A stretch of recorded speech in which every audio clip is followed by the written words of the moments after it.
formada aqui pela UNB, e a gente vai tratar nesses 3 módulos um pouquinho sobre SIG. Vou compartilhar a tela aqui, e aí vocês me falam se está aparecendo direitinho, por favor. Ok.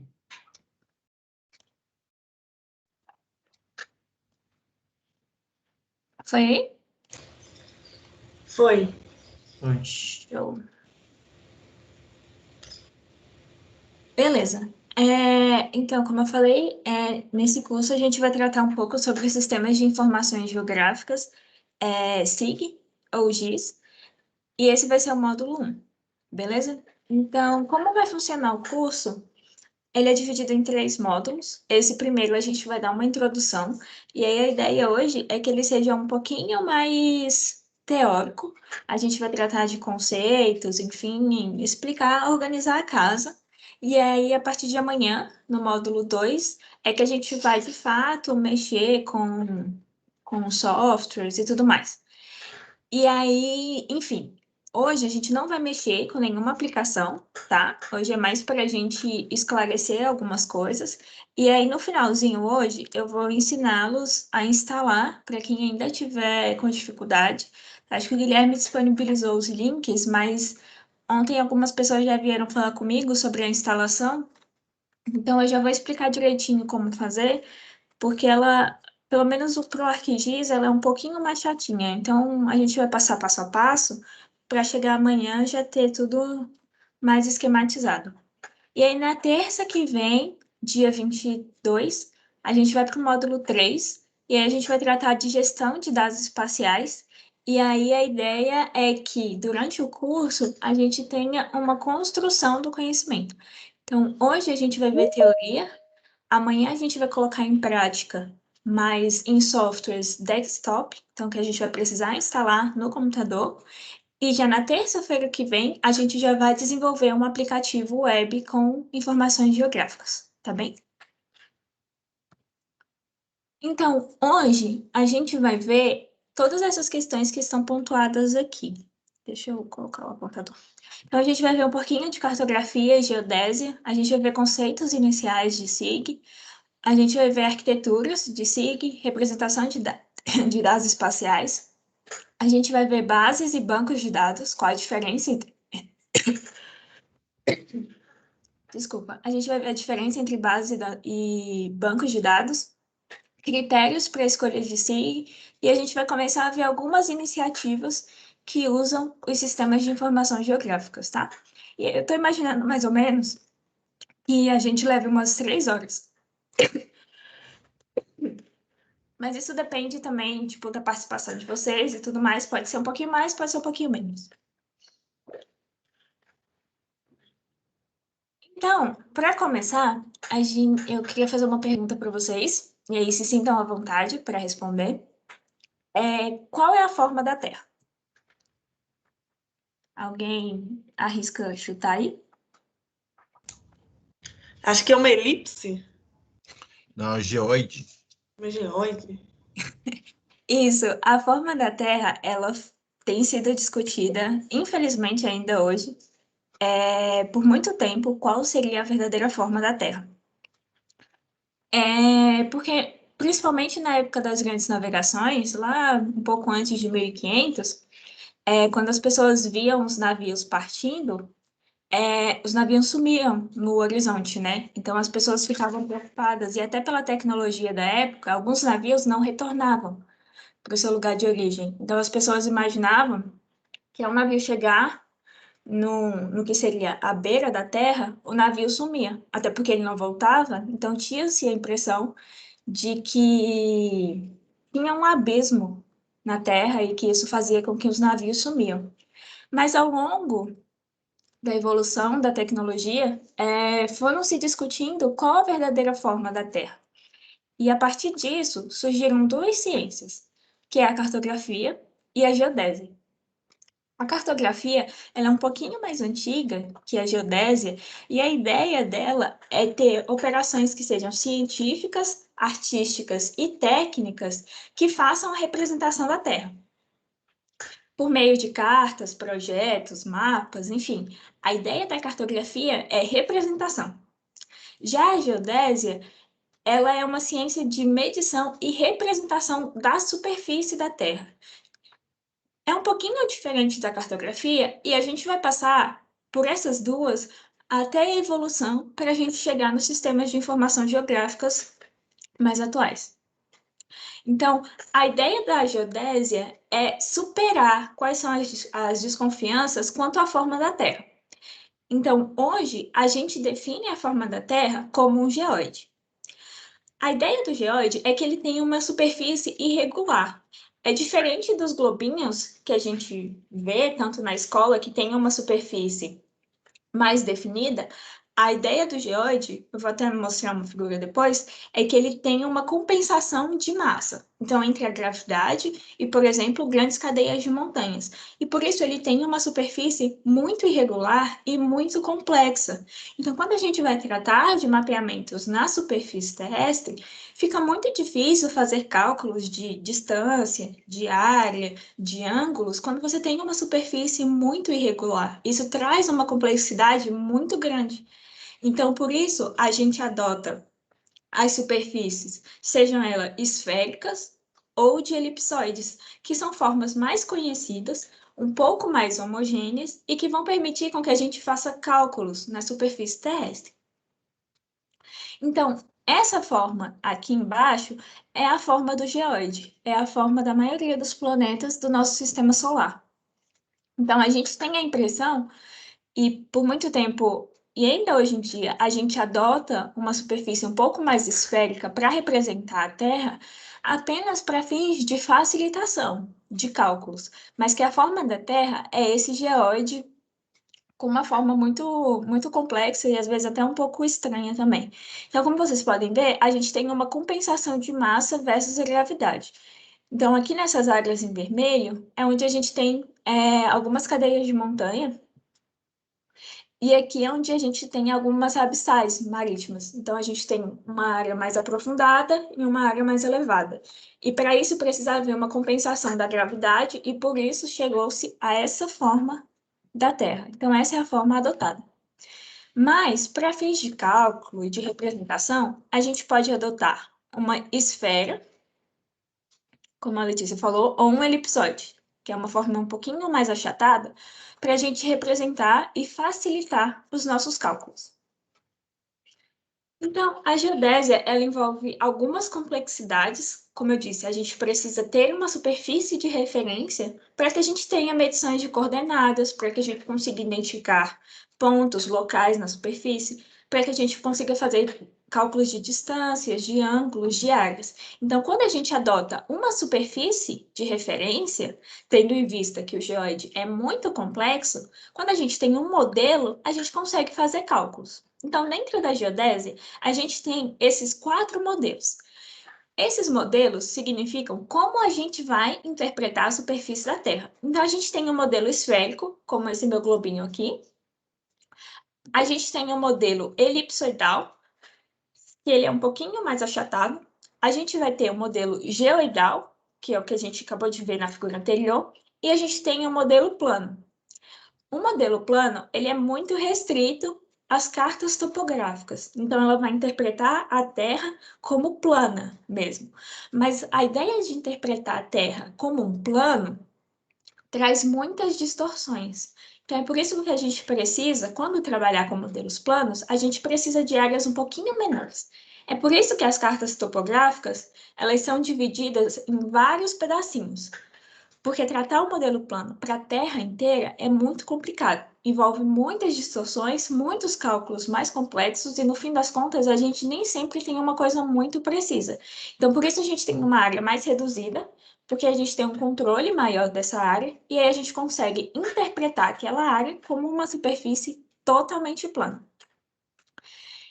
Dentro das aplicações da geodésia, a gente tem navegação, então, tanto por receptores, como por navios, enfim, todo tipo de navegação, porque dentro da navegação a gente precisa ter uma superfície de referência para a gente poder se localizar. E aí tem algumas outras aplicações do dia a dia, como monitoramento de frota, agricultura, obras, segurança, logística, enfim. Para tudo isso, a gente precisa adotar uma superfície de referência. Então, o sistema geodésico brasileiro, ele vai definir qual é o ponto, qual o sistema de referência que a gente vai adotar para o Brasil. Então, vocês podem já ter ouvido falar de Datum. Datum é um sistema de referência geodésico, tá? Aqui no mapinha, talvez fique um pouco difícil de ver, mas esses pontinhos pretos, tudo eles se referem a pontos em que a gente tem um controle das coordenadas do Brasil. Então, como a gente falou anteriormente, tem vários modelos que eu posso adotar a superfície da Terra. E cada um desses modelos vai servir para alguma coisa, cada um deles tem uma distorção e cada um deles tem uma qualidade. Então, aqui no Brasil, a gente já adota sistemas elipsoidais. Então, a gente interpreta a superfície da Terra não como uma esfera, igual essa que eu estou mostrando aqui, mas a gente adota como uma superfície um pouquinho mais achatada. E aí a ideia é que esse achatamento que eu vou ter da minha superfície na Terra, ele consiga representar todo o território brasileiro. Porque, como vocês sabem, o território brasileiro ele é cortado tanto pela linha do Equador quanto pelo trópico. E isso torna difícil a representação. Então, por isso a gente achata um pouco a superfície para conseguir fazer essa representação do território e, consequentemente, calcular as coordenadas, área, distâncias, enfim. Então, o Brasil ele já adotou 3 sistemas geodésicos, tá? Lembrando que sistema geodésico de referência se refere a datum. Então, a gente já adotou o sistema Córrego Alegre, que já está fora de uso há muitos anos. A gente já adotou o sistema SAD-69, e ainda alguns mapeamentos do Brasil estão em SAD-69, nem todos eles foram, digamos, corrigidos. E a gente tem o sistema SIRGAS 2000, que é o sistema atual. Então, todo mapeamento que for feito em território brasileiro deve ser feito seguindo o datum do SIRGAS 2000. O SIRGAS, tanto o SIRGAS quanto o SAD, quanto o Córrego Alegre, eles são sistemas elipsoidais, tá? A diferença entre eles é o nível de achatamento do meu elipsoide. Beleza? Então, cada um deles tem uma diferença de achatamento. E esse achatamento, ele vai me dar uma diferença entre a minha superfície e as minhas coordenadas da minha superfície. Então, quando a gente está tratando de projetos, de mapeamentos, enfim, tudo que envolva coordenadas, eu preciso saber qual o meu sistema de referência. Então, se eu vou a campo, se eu estou trabalhando com algum dado, se eu recebi o dado de alguém e vou tratá-lo, é importante saber qual o sistema de referência que essa pessoa utilizou. Porque entre um sistema e outro, eu tenho diferenças que às vezes chega a metros. E dependendo do projeto que eu for trabalhar, uma diferença métrica de 30, 50 metros representa muita coisa. Então, quando a gente está tratando com um nível de detalhe muito grande, eu preciso saber qual é o sistema de referência. Beleza? Então, entrando um pouquinho na cartografia, agora que a gente já entendeu como que é a representação da Terra, a superfície física e as superfícies que eu adotei de referência, a gente consegue agora representar essa superfície, seja ela inteira ou seja alguma parte dela, por meio de mapas, cartas e plantas, tá? Então, qualquer levantamento que eu faça pode ser representado espacialmente, tratando da dimensão territorial e facilitando a compreensão. Então, aqui a gente tem alguns exemplos de mapas. Esse primeiro é o mapa de cobertura e uso da terra no Brasil. Aqui é uma carta topográfica. E eu não sei se vocês já viram as cartas topográficas do IBGE, todas elas são particionadas. Então, aqui em Brasília tem 4 cartas para montar a cena inteira.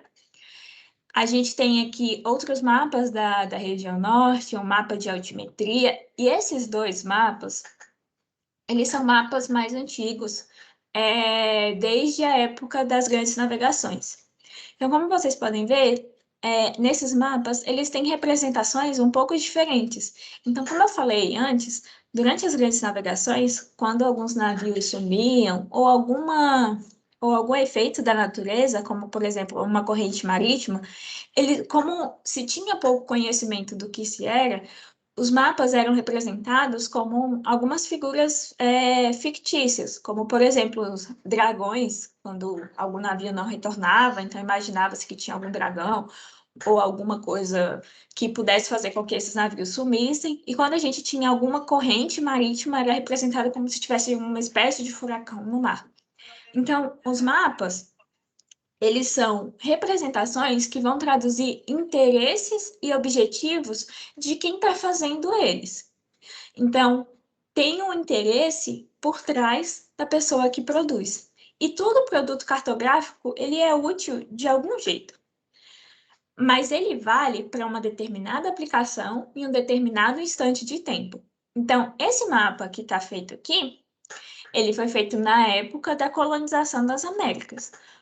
Hoje é um mapa que já não serve mais para a gente se localizar, até porque a gente não tem os nossos limites da América, hoje a gente sabe, eles não são assim, nem os limites do nosso território. Mas, todavia, eles servem para a gente entender qual era o pensamento das pessoas na época, como o Brasil era representado, como as Américas eram representadas, enfim, o oceano era entendido como um mar, a representação que tinham das pessoas das casas, das vilas, enfim, tá tudo meio sem escala, né? Mas a ideia era, na época, esse mapa tinha um objetivo que para hoje já não serve mais. A mesma forma que os mapas que nós fazemos hoje, daqui a 1000, 2000 anos, ele já também não vai ter mais o mesmo objetivo. Então, a gente tratou de superfícies da Terra, a gente tratou de representações, e para essas representações, a gente precisa atribuir um par de coordenadas. Então, para cada ponto na superfície na Terra que ele possa ser localizado no mapa, foi criado um sistema de linhas imaginárias. E essas linhas imaginárias é que vão nos auxiliar no entendimento quanto às coordenadas. Primeiro, a gente vai falar das coordenadas cartesianas, que lembra bem o plano cartesiano que a gente vê nas aulas de matemática da educação básica. E a ideia é que eu tenho os paralelos, então eu tenho a minha linha do Equador e eu vou ter os meus paralelos a norte e os meus paralelos a sul. E eles vão variar de 0 a 90 graus. E eu vou ter os meridianos, a partir de Greenwich, que fica na Inglaterra, e aí eu vou ter os meus meridianos a leste e os meus meridianos a oeste. Isso para completar e adotando um sistema esférico da Terra, como a gente pode ver aqui nessa figura. Então, eu adoto um sistema esférico e eu calculo ângulos entre os meus meridianos. E entre um meridiano e outro, eu consigo calcular as minhas longitudes. E entre um paralelo e outro, a partir do Equador, eu calculo as minhas latitudes. Lembrando que para sul e para oeste são negativos, e para norte e leste são positivos, tá? Aqui eu adoto um sistema esférico para calcular as minhas coordenadas cartesianas. Agora, as minhas coordenadas planas, elas vão ser representadas no plano. Então, eu adoto um modelo plano para interpretar a minha superfície e, a partir disso, calcular as minhas coordenadas. Nessas coordenadas, eu vou ter um componente norte e um componente leste. Isso tendo em vista que eu vou representar uma superfície curva num plano, tá? Mas para isso são necessárias algumas formulações matemáticas que são chamadas as projeções. E diferentes projeções elas podem ser utilizadas para a confecção dos mapas. E no Brasil, a gente utiliza a projeção universal transversa de Mercator, que é o UTM. O UTM é diferente de projeção de Mercator, tá? Apesar do mesmo nome, é diferente. Uma coisa é a UTM, a transversa de Mercator, e outra coisa é a projeção Mercator, tá bom? A gente vai explicar isso direitinho. Então, às vezes, para calcular coordenadas e interpretar alguns mapas, as pessoas têm um pouco de dificuldade de entender o que é latitude, o que é longitude, enfim. Principalmente quando a gente está tratando de educação básica, de crianças na fase escolar, às vezes é difícil, fica muito abstrato dizer o que é coordenada, o que é latitude, o que é longitude. Então, eu imagino que vocês já conheçam esse joguinho, que é o Batalha Naval, onde você tem que indicar a posição para fazer um ataque aos navios da outra pessoa que está jogando com você. Então, a lógica das coordenadas geográficas é a mesma que a gente usa quando está jogando batalha naval, tá? Então, eu tenho uma longitude, desculpa, eu tenho uma latitude e eu tenho uma longitude aqui, beleza? Então, aqui tem um joguinho, depois, se alguém que tiver interesse, para treinar um pouquinho as coordenadas. Enfim, a ideia é a mesma que a gente trata tanto em batalha naval quanto para entender também coordenada geográfica. Eu vou deixar lá o link depois no Classroom. Então, como a gente falou, como eu tenho coordenadas, para fazer o cálculo dessas coordenadas, eu preciso entender e adotar uma projeção. Então, como a gente falou, acho que tem... alguém quer falar alguma coisa? Que eu acho que tem alguém com o áudio ligado. Beleza. Então, para representar a superfície da Terra, principalmente no mapa, é muito difícil, porque como a gente viu, seja adotando um modelo esférico, ou seja adotando um modelo do elipsoide, ou o próprio geoide, fica muito difícil representar isso numa folha, por exemplo, para fazer um mapa. Então aqui eu tenho o meu globinho, que é uma representação esférica da Terra, e vamos supor que esse aqui seja um mapa que eu queira fazer. Então, na hora que eu vou representar a minha superfície da Terra, eu precisaria amassar toda a minha folha para representar essa área. E, de qualquer forma, eu teria alguma distorção.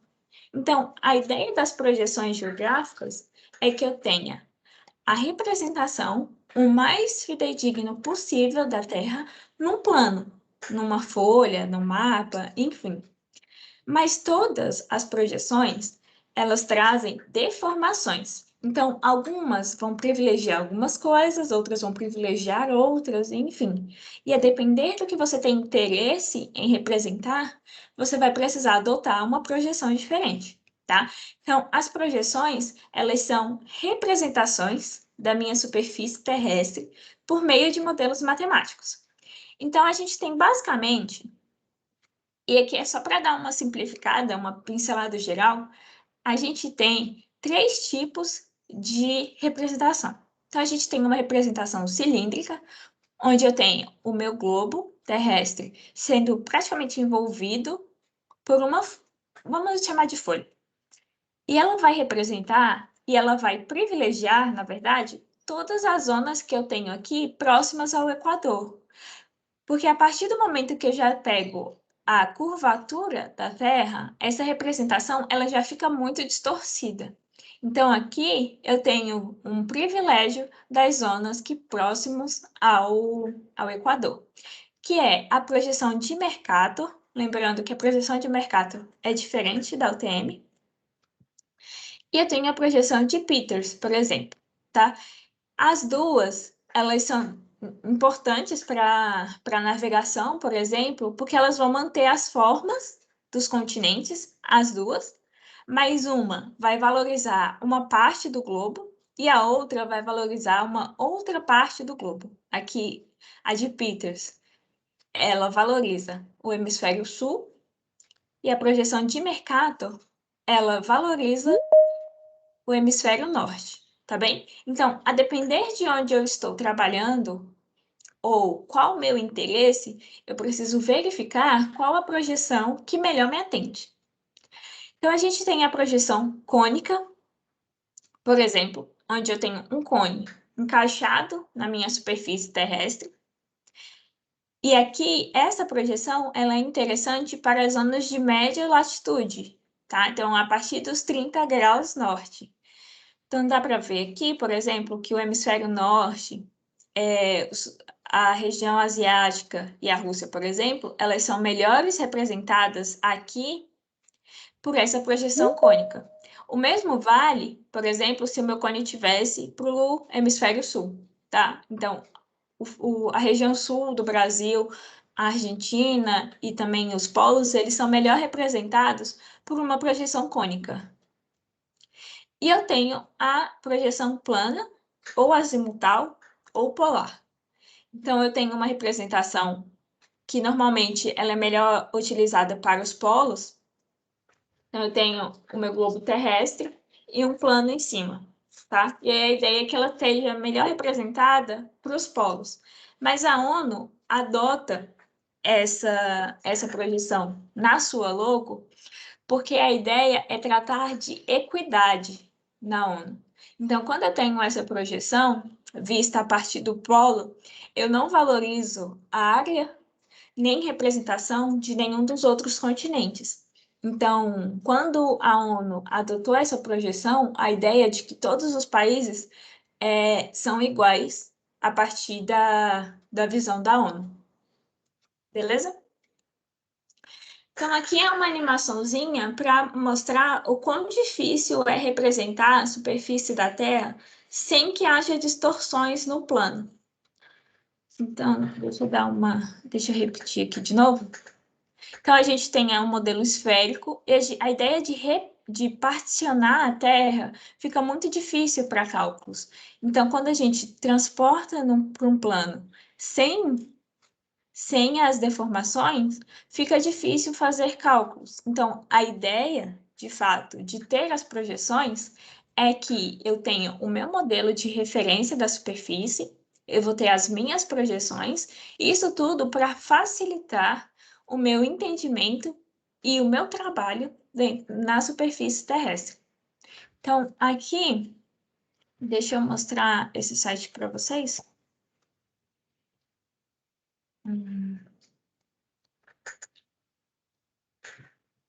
Tá aparecendo aí? Tá. Sim. Beleza. Então, aqui é um site que, como a gente vê as projeções, às vezes quando fala, o país tal é maior do que o país tal, e a gente vai olhar no mapa, às vezes fica difícil olhar, exatamente por causa disso e por causa das projeções, então as áreas são distorcidas, alguns ângulos são distorcidos, então tudo fica distorcido.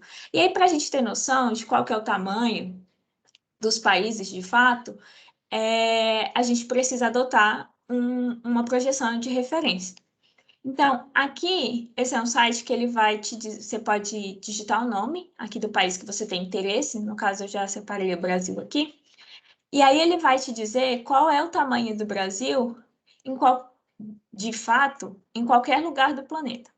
E aí, quando eu venho aqui para os polos, vocês podem reparar que ele há uma distorção, porque de fato a ideia é pegar a curvatura da Terra aqui nos polos, tá? Então, a ideia é que, a partir do sistema de projeção que a gente vê nos atlas, principalmente nos atlas escolares, que valorizam principalmente o hemisfério norte do planeta, às vezes, como a gente está no hemisfério sul, às vezes a gente não tem de fato noção de qual que é o tamanho do Brasil comparado a outros países. E aí a gente pode ter uma noção aqui de qual que é a área, tá? Eu vou deixar o link lá também para vocês, enfim, brincarem depois e ver essa questão tanto das projeções quanto da representação das áreas. Então, vamos voltar aqui.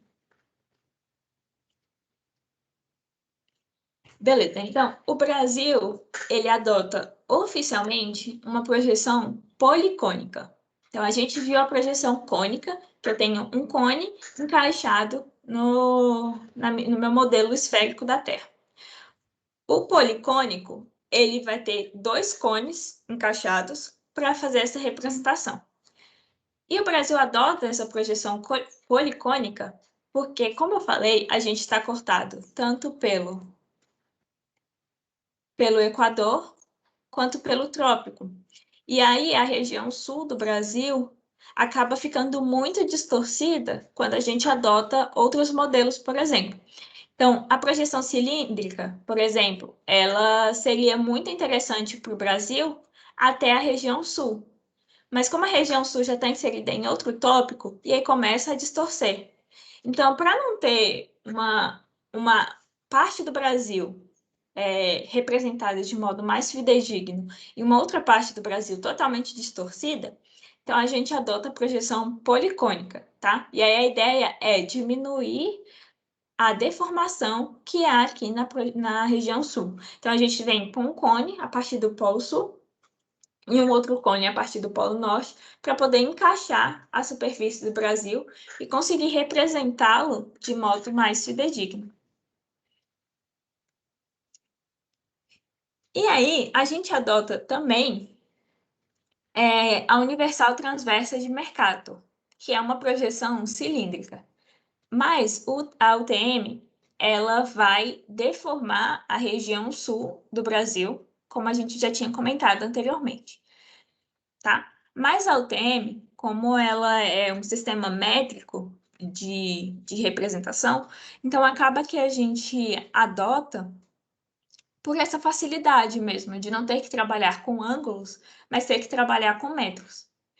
E a ideia do TM é reparticionar a Terra em 60 fusos, cada fuso com 6 graus, e esses fusos teriam cálculos dentro dele que nos permitem calcular as coordenadas em metros.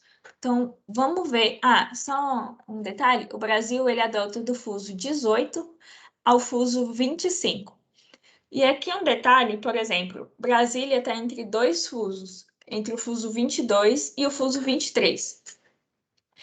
E aí, para adotar as coordenadas em UTM, normalmente a gente adota a maior parte do território que está inserido dentro de um fuso. Então, a gente meio que traz o outro pedaço do território para um fuso.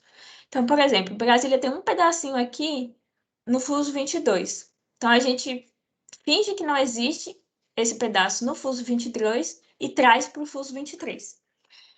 E a ideia do UTM é que, como a gente tem um território muito grande, e às vezes acaba, por exemplo, o Amazonas inserido em 4 fusos, então isso torna um pouco complicado os mapeamentos a nível estadual dentro dessa projeção. Então, por isso que a oficial mesmo é a policônica, que vai estar em graus. E a UTM, normalmente, a gente utiliza para pequenas áreas. Então, como, por exemplo, Minas também está inserida em 3 fusos. Então, tratar de todo o mapeamento estadual em projeção TM fica complicado demais, porque, assim, como a gente vai trazer a informação de um fuso para o outro? Então, por isso, a gente adota a policônica e a UTM a gente adota em áreas menores, que a gente tem um pouco mais de controle dentro desses fusos. Então, como que é feito o cálculo? Ele conta, a gente tem um fuso, essas linhas aqui são os fusos, e aqui é uma representação um pouquinho menor delas, tá? Então, a gente calcula para a esquerda, desculpa, para a direita, a gente soma 500 mil metros, e para a direita, a gente subtrai 500 mil metros. E o mesmo vale para o norte e para o sul, mas para o sul, a gente soma, e para o norte, a gente subtrai, tá? E aí a ideia é que eu tenho o meu ponto central, que eles vão ter essas coordenadas, tá? Então, 1.500.000. E aí eu vou somando ou vou subtraindo conforme eu vou andando dentro do meu fuso. Então, quando a gente... Não sei se vocês já olharam as coordenadas do TM, elas são um monte de númerozinho. Então, esses montes de números se referem à subtração ou à soma à medida que eu vou andando dentro dos meus fusos, tá? Então, a projeção TM, ela adota também um cilindro para a representação da Terra, mas ela adota um cilindro transverso. Então, ao invés de eu ter um cilindro na vertical, eu vou ter um cilindro na horizontal. E a ideia é que eu tenha o mínimo de distorção possível da parte terrestre da Terra. Então, onde de fato eu tenho terra e não o oceano, tá? Tranquilo até aqui, gente? Sim, tranquilo. Então, beleza. Então, a gente vai, como a gente já tratou de modelos de superfície, de como representar a Terra, a gente já tratou de coordenadas e também de projeções cartográficas. Então, a ideia agora é, ok, entendi isso tudo. Então, como a gente vai se localizar no espaço? Então, tem uma atividadezinha aqui para vocês fazerem. Deixa eu explicar direitinho como que ela tá. Todo mundo está com acesso ao Classroom? Tem alguém que não está com acesso? Beleza. Então, lá no Classroom, aqui no módulo 1, vai ter esse link aqui, ó. Módulo 1, Gem. Daí eu gostaria que vocês entrassem lá e a gente vai ter essa atividade aqui para fazer.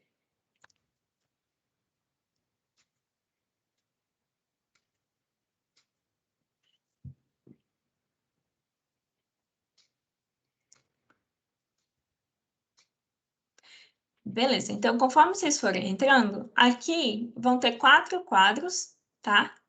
Mas por enquanto a gente só vai fazer esse primeiro quadro.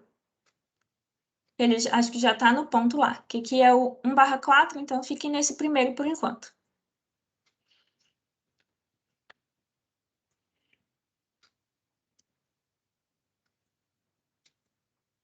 Então, enquanto vocês vão entrando, a pergunta é: como se localizar no espaço? Então, vocês vão, enfim, pode soltar a imaginação e vocês vão dizer tudo que vocês acham que dá para usar para a gente se localizar. E como vocês vão fazer? Vindo aqui na lateral, tem escrito nota autoadesiva. Aí vocês cliquem nela, digitem qualquer coisa que vocês têm interesse, como, enfim, respondendo a pergunta, né? Então, como se localizar no espaço? Vocês digitem a resposta de vocês, vão clicar em salvar. E aí vai ficar a notinha salva aqui, beleza? Então, vão respondendo aí tudo que vocês acham que dá para se localizar. Pode ser qualquer coisa que vocês imaginam que sirva para se localizar no espaço.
Beleza? Vamos dar mais um minutinho aí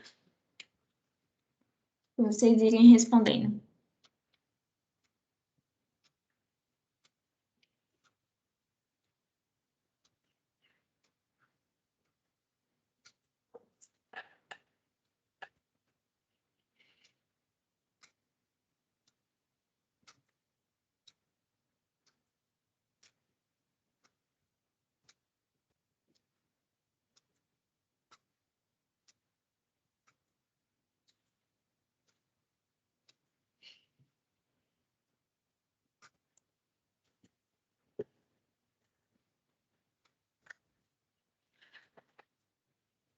Beleza, então? Então vamos ver o que Vocês responderam?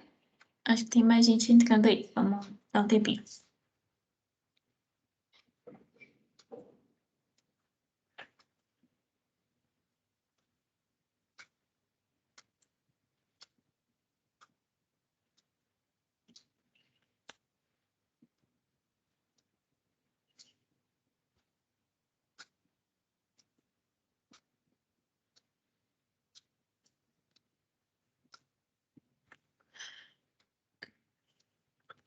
Beleza, então vamos dar uma olhada nas respostas de todo mundo?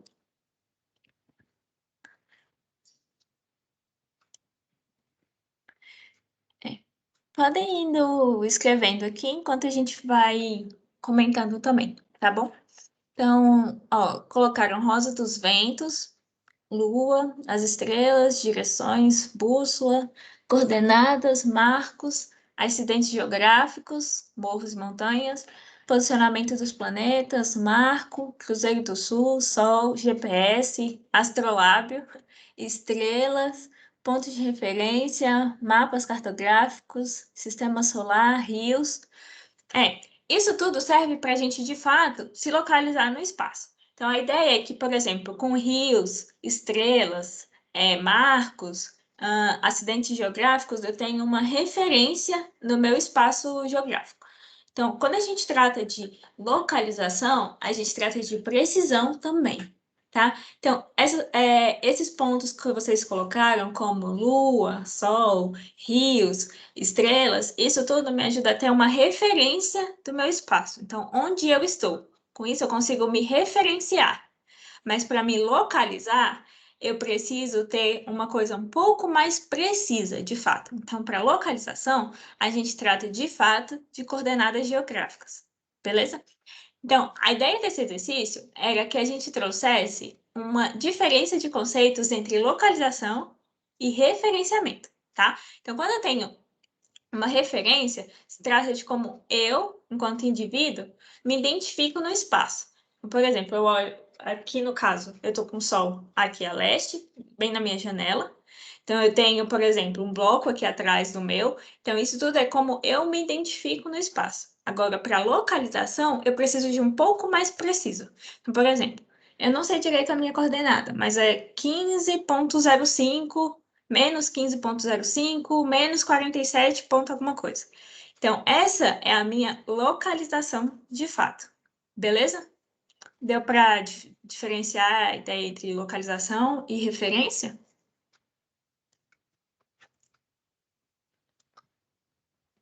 Então, Sim. vamos lá. Vamos lá. É, Então, aqui, essa animaçãozinha aqui embaixo é uma coisa que eu já vi muito as pessoas fazendo, e não vou mentir, eu já fiz também, é as pessoas se localizando com o celular. Então, hoje em dia a gente tem milhões de aplicativos no celular, tipo o Waze, o Google Maps, enfim, que nos ajuda a ter mais ou menos uma localização no espaço.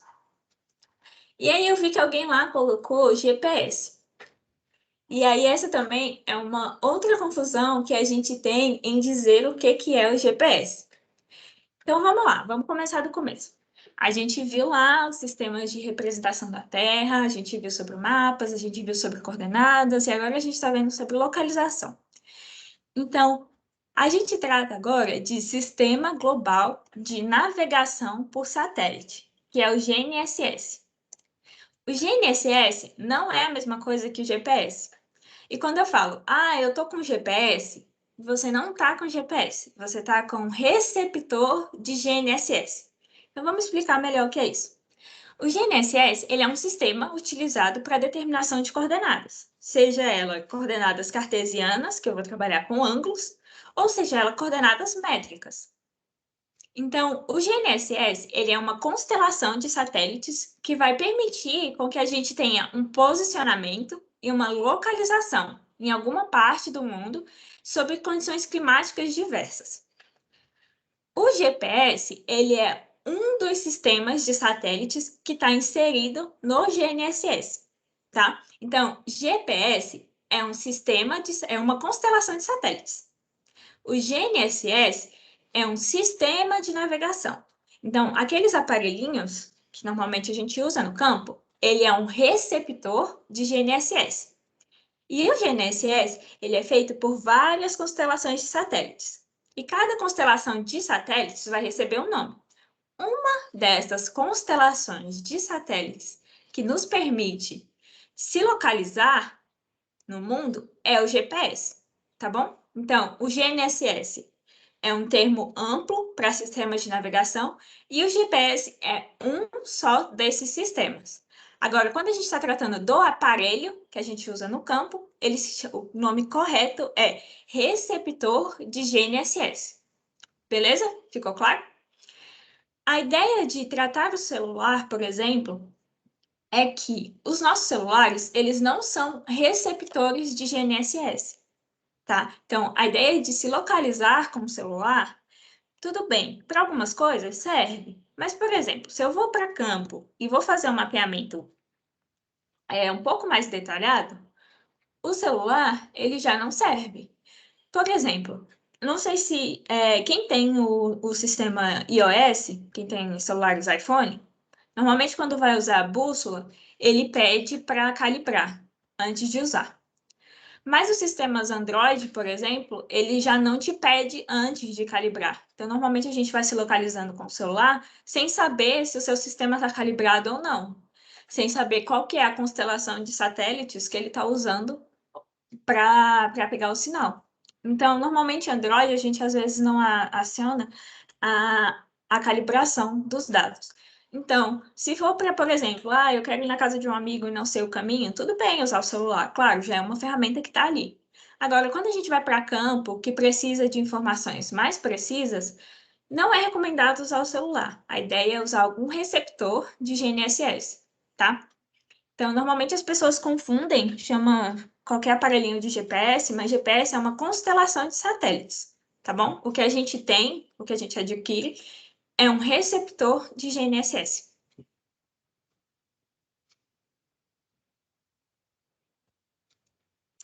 Então, a gente viu que se posicionar é importante e que ter uma localização do seu projeto é importante.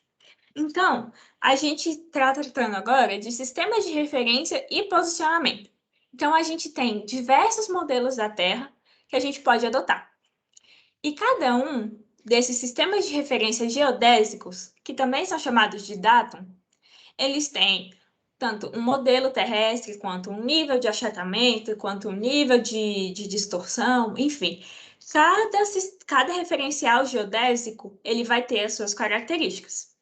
Então, o IBGE, ele adota que o nosso sistema geodésico brasileiro, ou DATO, é o SIRGAS 2000. Então, para qualquer coisa que for feita no território brasileiro, a gente precisa adotar o sistema de referência SIRGAS 2000, que ele interpreta a Terra como um elipsoide. Mas o que acontece? Como eu falei antes, a gente já adotou por muito tempo no Brasil o datum SAD 69, que hoje em dia já não deve mais ser usado. Mas, assim, por vários motivos, várias coisas feitas no Brasil, vários mapeamentos, vários levantamentos, ainda não foi levado para esse sistema SIRGAS 2000. Então, quando a gente está tratando de projeto, de levantamento, de mapeamento, tudo que requer detalhe, eu preciso ter controle do meu sistema de referência geodésico. Senão, a gente acaba acontecendo esse tipo de coisa. Tá bem, a diferença entre o SAD 69 e o SIRGAS 2000 não é essa diferença tão gritante aqui. Mas a ideia é que a gente tenha a noção de que quando eu estou no projeto e eu estou adotando sistemas de referência diferentes, eu tenho esse tipo de coisa. As coisas não se encaixam, tá? Porque eu tenho apesar dos dois, tanto o SAT 69 quanto o SIRGAS 2000, interpretarem a Terra como um elipsoide, cada uma tem um valor de achatamento diferente. E esse valor de achatamento, ele vai mudar a interpretação que eu tenho da minha superfície. E por conta disso, eu tenho uma diferença métrica entre o SAT 69 e o SIRGAS 2000. Se não estou enganada, é uma questão de, por exemplo, 20 metros. Então, 20 metros para um projeto, que eu estou trabalhando com sistemas de referência diferentes, 20 metros é muita coisa. tá? Então, sempre que eu estou tratando de um projeto, de um levantamento, de um mapeamento, tudo que eu estou fazendo que envolve coordenadas geográficas, eu preciso ter noção de qual o meu sistema geodésico, tá? Ou qual o meu dado, antes de começar o meu projeto. Então, a gente viu tudo isso, e quando eu vou representar a minha informação, a gente trata de escalas, tá? Eu imagino que escalas aqui já seja um assunto conhecido pela maioria. Então, a gente só vai só vai dar uma pincelada em escalas, tá? Então, escalas é uma relação ou uma proporção que ela existe entre o que eu estou representando no meu mapa e a superfície real. Então, ela vai dizer quais as minhas medições possíveis a serem realizadas no meu mapa. E eu tenho três tipos diferentes de escala. Eu tenho a escala numérica, onde eu vou ter essa razão, 1 para 2.000, 1 para 50.000, por exemplo. E normalmente, quando a gente usa escala numérica, a gente associa que esse 1 se refere a centímetros, então as duas têm que estar na mesma unidade, se aqui é centímetros, o outro lado também tem que estar em centímetros, então 1 centímetro equivale a 2.000 centímetros, 1 centímetro equivale a 50.000 centímetros. A gente tem a escala nominal, onde eu digo o que está de fato valendo. Então, eu tenho 1 centímetro é igual a 10 quilômetros. 1 centímetro é igual a 100 metros. Ou eu tenho a escala gráfica, onde eu tenho um desenho, onde eu vou interpretar, eu vou medir essa relação aqui e vou dizer, por exemplo, aqui está fora de escala, que eu aumentei a foto só para ficar visível no slide, mas aqui é 1 centímetro. Então, eu tenho 1 centímetro, que equivale a 50 metros. Tá? E eu tenho diferentes representações gráficas da minha escala. Então, no meu projeto, eu posso adotar qualquer uma dessas escalas, mas é interessante que para determinados fins e com determinado objetivo do meu projeto, do meu mapeamento, da minha representação, cada uma tem uma escala que é mais adotada para representar, tá? Normalmente, para mapas, é melhor adotar a escala gráfica. Para outros projetos, para outros tipos de projetos, eu posso adotar outros tipos de escala. Então, sempre tenha em mente qual o objetivo e qual a melhor representação da minha escala possível. Então, quando a gente fala de escala, a gente está se referindo à ampliação ou redução. Então, aqui eu tenho, por exemplo, um mapa da cidade de Paracatu, em diferentes escalas. E a ideia é que quando eu tenho uma escala grande, eu vou ter uma representação maior, mas não necessariamente o número da minha escala vai ser grande. Por exemplo, 1 para 1 milhão é uma escala pequena. 1 para 100 é uma escala grande, tá? Então, essa questão de escala grande ou pequena se refere ao nível de detalhamento que eu consigo observar no meu mapa. Então, aqui é a mesma cidade, em escalas diferentes. Aqui eu tenho um menor nível de ampliação, contudo, eu tenho um pouco mais de informação do que eu tenho neste mapa em escala grande aqui, por exemplo. Gente, alguém tem alguma dúvida por enquanto em relação à cartografia, geodésia, enfim? A ideia agora era a gente balizar a informação, tá? Trazer todo mundo para o mesmo nível em cartografia e geodésia, para agora a gente começar de fato a tratar de SICs, beleza? Então, alguém tem alguma dúvida? Bárbara, eu tenho uma dúvida. Na verdade, assim, queria saber também sua opinião. Uhum. A respeito dos datums, o que que acontece? Eu passei por uma experiência similar com relação a confusão. Não é, na verdade, confusão. É uma padronização documental de datums que, às vezes, pode se encontrar, eu não diria desatualizada, de acordo com a época que aquele datum foi gerado, né? Por exemplo, quando a gente era analista lá na Valec, uma época a gente teve muita dificuldade com os outros setores e até com órgãos de controle, órgãos de fiscalização, porque falavam que os projetos dos datums os projetos da Valec estavam em dados desatualizados. Por exemplo, a maioria deles se encontram em SAD 69, Uhum. né? Sendo que acho que, eu não sei que época, deve ter sido meados da década de entre 2000 e 2010, Talvez tenha ocorrido essa transição e, a partir de certo ponto, se tornou obrigatório. Entretanto, talvez os projetos, principalmente referenciais a Norte-Sul, foram desenvolvidos na época que era SAD 69. Entretanto, talvez por um erro da própria elaboração do termo de referência, se adotou, continuou se adotando ainda o sistema SAD 69.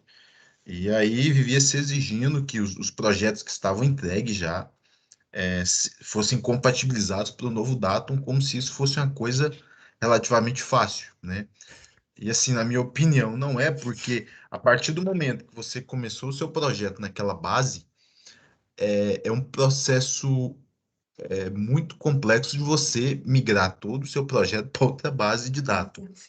Eu queria a sua opinião a respeito disso, e também aliado ao fato disso que você tem muitas informações coordenadas dentro de projetos, dentro de relatórios, dentro de uma série de coisas que aquelas coordenadas se encontram naquele datum, e para você fazer essa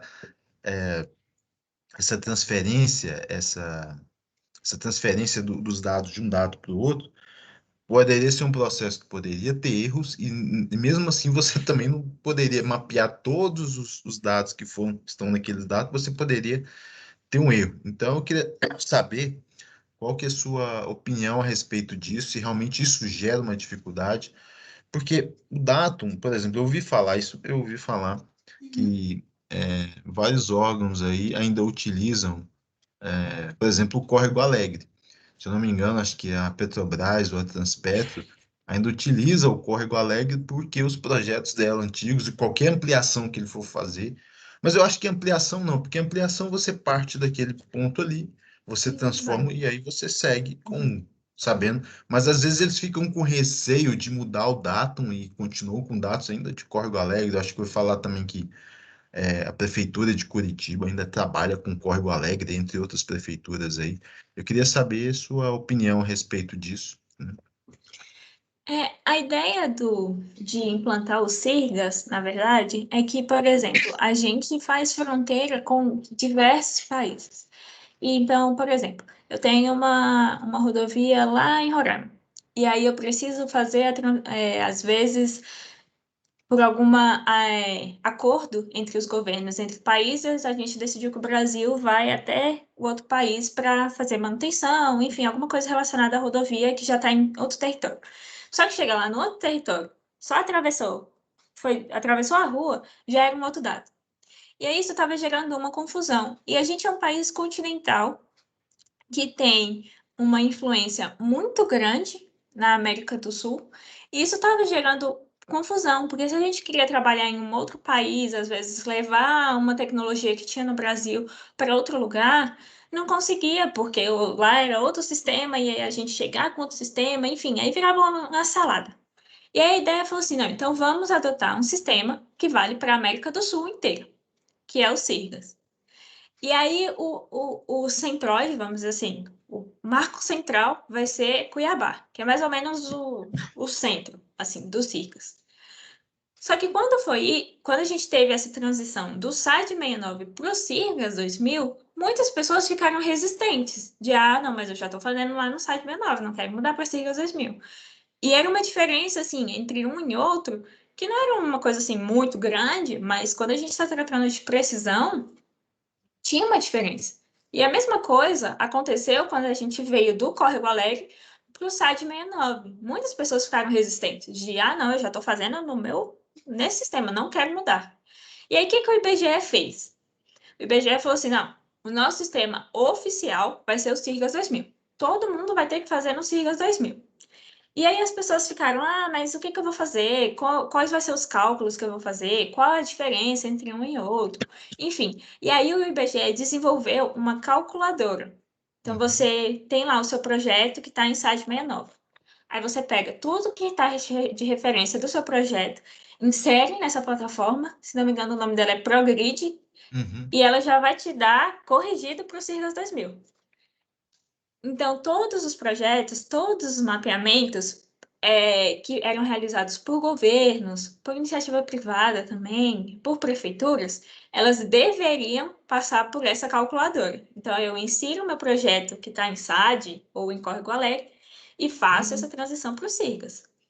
E aí, o que acontece? A gente tem a ferramenta para fazer essa transição, mas às vezes as pessoas não fazem. E tem uma resistência tanto de eu sei usar o site 69, eu sei lidar, é o que eu sei lidar e eu não quero mudar, como também tem outras pessoas novas chegando que já estão vendo umas pessoas mais antigas trabalhando com o mesmo e elas acabam indo na onda. Então, quando eu trabalhei no Ministério do Meio Ambiente, vários mapeamentos lá estavam em Córrego Alegre ainda. E aí, às vezes, as coisas recentes que a gente estava levantando de zoneamento de espécies, de manejo de áreas, também estava em Córrego Alegre. Eu trabalhei lá em 2017, por exemplo. Em 2017, as pessoas usando Córrego Alegre ainda. Então, é uma coisa assim, que na minha cabeça não faz sentido, porque se a gente tem uma coisa que nos auxilia a fazer essa transição, então por que que ela não foi feita ainda? Então, a gente tem o interesse tanto dos técnicos e responsáveis, que às vezes não estimulam, e tem pessoas que às vezes não têm conhecimento, que acham que é a mesma coisa. Então, é tudo data. Tudo data. Então, vamos embora. Então, vai fazendo. E aí tem outras pessoas que usam, por exemplo, o Google Earth como referência. O Google Earth usa um outro datum para referência, que não é o mesmo do Circus 2000. E aí a gente vai fazendo tudo no Google Earth, porque o Google Earth também é uma plataforma gratuita, né, que as pessoas têm uso. Então, enfim, o que eu interpreto é que às vezes a gente não tem conhecimento dos sistemas de referência geodésico. Às vezes a gente não tem conhecimento do que é cada uma, do que cada um considera e qual a diferença entre eles. Então, por exemplo, você comentou, sobre a Petrobras, sobre outras prefeituras, de fato isso acontece. E ainda acontece hoje em dia, 2021. Mas isso acontece, às vezes, não é por má índole das pessoas, mas às vezes é porque as pessoas não têm conhecimento de qual a diferença entre eles. Então, eu trouxe essa figura aqui, bem esdrúxula mesmo, para a gente ter noção de que é diferente. E se a gente tem esse conhecimento, então parte da gente de tratar as coisas do modo correto. E quando a gente não tem, de fato fica difícil de lidar com a situação.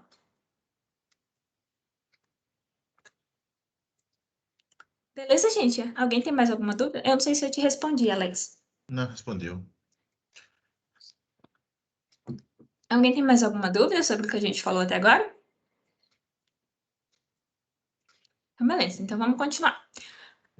Agora, de fato, a gente vai começar a entrar no signo. Então, a gente começou a arrumar a casa para tratar de sistemas de informação geográficas. Então, agora a gente vai voltar lá para o Jamboard. E aí eu quero que vocês respondam a duas perguntas. Primeiro, o que que você acha, o que que você entende que é sistemas de informação geográfica, antes da gente, de fato, entrar no conceito e explicar o que que é cada coisa.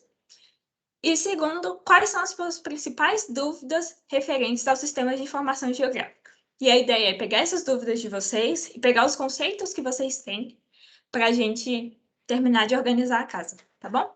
Então vamos voltar lá para o Jamboard.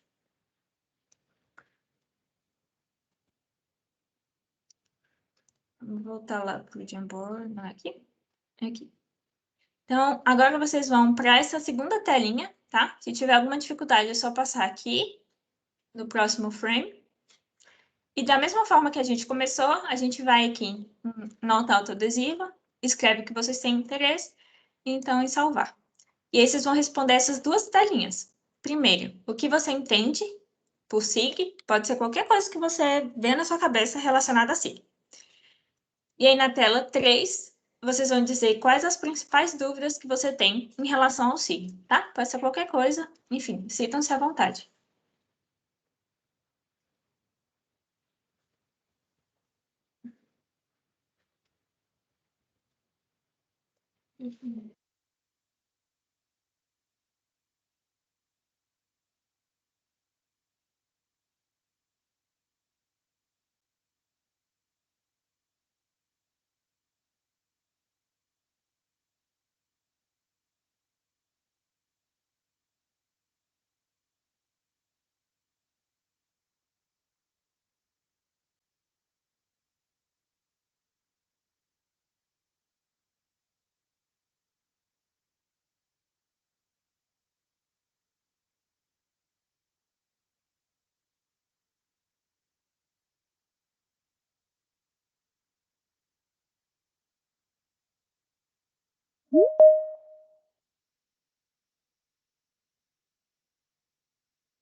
Gente, não esqueçam de preencher também esse terceira telinha, tá? De quais as dúvidas vocês têm.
Tem alguém que está fazendo ainda, que quer mais um tempinho?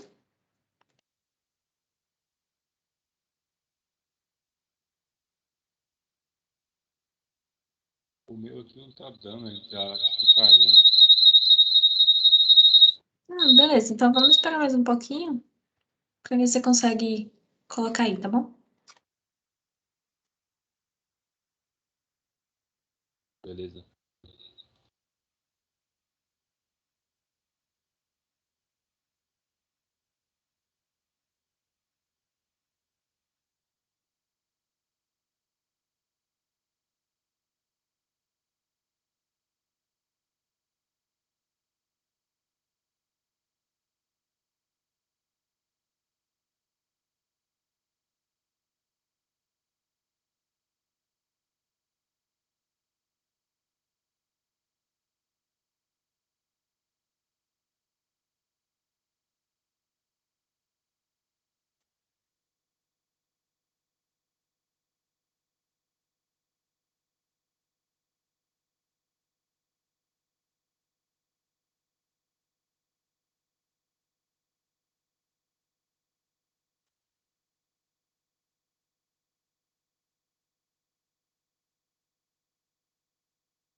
Então, beleza. Só para a gente esclarecer, hoje a gente vai tratar de conceitos, tá? Então, a gente vai discutir todas essas coisas que vocês colocaram aqui, tá bom? E essas dúvidas, vocês podem ir preenchendo tanto hoje quanto amanhã e na terça-feira, porque a ideia é que a gente vai trabalhar com todas essas coisas aqui que vocês colocaram, tá? E se alguma ao longo do curso. E se alguma dúvida ainda não foi respondida, a gente responde na terça-feira antes de finalizar tudo, tá? Então, esse quadro vai ficar aberto para vocês irem inserindo ao longo do curso todas as dúvidas que vocês tiverem. Mas, nesse momento, a gente vai focar nesse primeiro quadro, tá? Que é o que você entende por SIG. Então, vamos lá, ver as respostas. Dados associados a uma localização, integração de base de dados, espacialização da informação, base de informações geográficas oficial e padronizado, dados georreferenciados, banco de dados. Deixa eu aumentar aqui um pouquinho. Banco de dados associados a informações geográficas, campo de interseção entre a ciência da computação e as ciências geográficas, geoprocessamento, informação geográfica, caracterização da superfície, sistema de padronização, ou sistema que padroniza a informação espacial em diversos dados, camadas, análise de dados georreferenciados, hardware, softwares, dados, base de dados, deixa eu aumentar isso aqui. Sistema de espacialização de informações por meio de atribuições de coordenadas e representação gráfica. Beleza. Então, a gente vai ver agora qual que é, de fato, o conceito de SIG, beleza? E aí a gente vai vendo se as respostas de vocês condizem ou não com o conceito. Então, vamos lá. SIG é Sistemas de Informação Geográfica. Isso, a tradução da sigla. Também conhecido como GIS, né? Que é em inglês, Geographic Information System. E bem, como a gente falou de cartografia e mapas e tudo mais, então, até recentemente, assim, até recente, a representação do espaço ele era feita por documentos, em papel. E às vezes analisar vários papéis e vários mapas de uma vez só não dava para a gente fazer uma análise um pouco mais complexa. Então, juntar um monte de papel e tentar fazer sobreposições de papéis era terrível, não dava para tirar conclusões muito complexas dessa representação da superfície. Então, com o avanço da informática, se tornou possível também armazenar e representar essas informações em um ambiente computacional. E aí, esse é um conceito que as pessoas confundem demais. Geoprocessamento e SIG. Geoprocessamento e SIG não é a mesma coisa, tá? Então, geoprocessamento, de modo mais claro, é uma metodologia. Então, é um processamento, como o nome já fala, é um processamento de informações geográficas. E o SIG é o meu ambiente computacional. Então, alguém colocou lá hardware, software e dados. Então, na verdade, o meu SIG se remete a softwares que processam esses dados e que permitem com que eu faça a importação dessas informações. E o geoprocessamento, ele é uma área do conhecimento que vai tratar de técnicas matemáticas e computacionais para tratamento dessa informação, das informações geográficas. Então, vamos imaginar que a gente tem uma caixinha. Essa minha caixinha é o geoprocessamento. Dentro dessa minha caixinha, eu tenho outras subcaixinhas. E dentro da minha caixa de geoprocessamento, eu tenho a minha caixa de SIG, tá? Então, geoprocessamento é uma área do conhecimento, é uma metodologia. E o meu SIG pode ser traduzido como software, tá? Então, SIG nada mais é do que um software, tá bom? Gente, alguém tem alguma dúvida ainda com geoprocessamento? Com o conceito de geoprocessamento e o conceito de SIG? Porque eu vejo muito que as pessoas têm dificuldade em tratar desses conceitos de forma mais clara, entre o que de fato é o geoprocessamento e o que de fato é SIG. Tá bom? Ficou claro para todo mundo?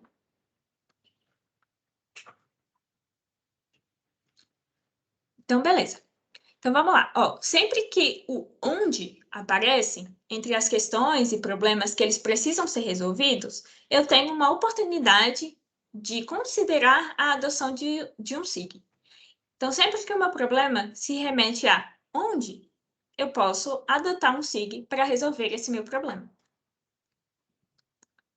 Então, os sistemas de informações geográficas, eles são sistemas computacionais, tá? E aí eles permitem capturar, armazenar, consultar, manipular, analisar, enfim, dados que são referenciados espacialmente, seja ela sobre a superfície ou sob a superfície da Terra, tá bom? Então, o SIG também recebe o nome de GIS para tradução em inglês. E aí, é necessário que, para sempre que eu for usar um SIG, eu preciso que cada especialista transforme a sua disciplina em uma representação computacional que tenha um par de coordenadas. Então, por exemplo, se um sociólogo está trabalhando com alguma comunidade tradicional e ele quer representar essa comunidade, eu preciso que ele traga a informação que ele tem para um onde. Então, eu preciso que ele traga um par, eu preciso que ele traga a informação dele para um par de coordenadas, que assim eu, enquanto geógrafa, consigo tratar a informação que ele está me dando, tá bem? Então, aqui são alguns exemplos de SIG. Tem milhões de softwares de SIGs espalhados pelo mundo. Esses aqui são os que eu conheço e que eu já mexi. Mas tem vários por aí que eu ainda não conheço. Então, enfim, softwares de SIG é o que não falta no mundo. Esses aqui são os que eu particularmente conheço e que já trabalhei alguma vez. Então, enfim, tem o ArcGIS, o GeoMedia, o Bentley, o GVSIG, o Spring, o DivaGIS, o TerraView. O Spring e o TerraView são desenvolvidos aqui no Brasil pelo INPE. Daí tem o QGIS, do Global Mapper, e o DIC. Vocês conhecem mais algum que não está aqui? Que eu não inseri por algum... Beleza, então, esses aqui são os que eu conheço, mas assim... Oi? Os signos. Ah, verdade, tem os signos. Eu nunca mexi. Eu já só ouvi falar dele, mas nunca mexi com ele. Aí tem alguns softwares que eles são proprietários, tem outros que são softwares livres, como os do INPE, por exemplo, o Spring e o TerraView. O QGIS também é um software livre. Enfim, e esses softwares estão em constante atualização e também tem diversos outros que estão surgindo aí no mercado. Então, opções não faltam.